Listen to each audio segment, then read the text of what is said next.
আসসালামু আলাইকুম। আজকে নাউনের আরেকটি ক্লাস নিয়ে আসলাম। প্রথম ক্লাসটি যারা দেখেন নাই অবশ্যই দেখে নেবেন। তো আজকে হচ্ছে আমরা কিভাবে নাউন আইডেন্টিফাই করতে পারি। তো আমরা কিছু কিছু সেন্টেন্স পাই যেগুলো আমরা কনফিউশন ফিল করি যে এটা কি আসলে নাউন নাকি অ্যাডভার্ব নাকি অ্যাডজেক্টিভ, সেটা কনফিউশনটা দূর হবে।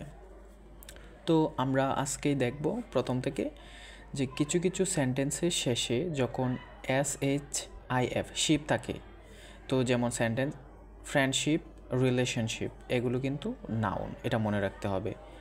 It is basically end of the word.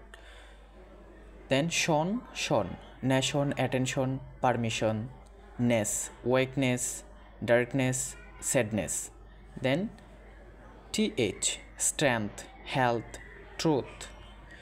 ER or এগুলো থাকলেও নাউন হবে, যেমন actor, doctor and teacher. Hood, neighbourhood, childhood. Ence অথবা এন্স, পারফরম্যান্স, যেমন ANCENS আছে। Ism, realism, capitalism. Then age, marriage, vintage, প্রত্যেকটার পিছনে এইচ দেওয়া আছে।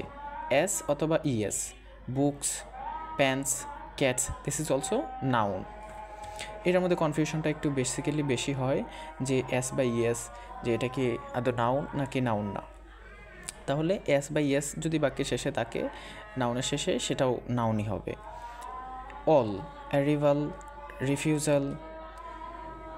ইটি, reality, responsibility, ment, department, achievement. Cy, democracy, transparency. Thank you.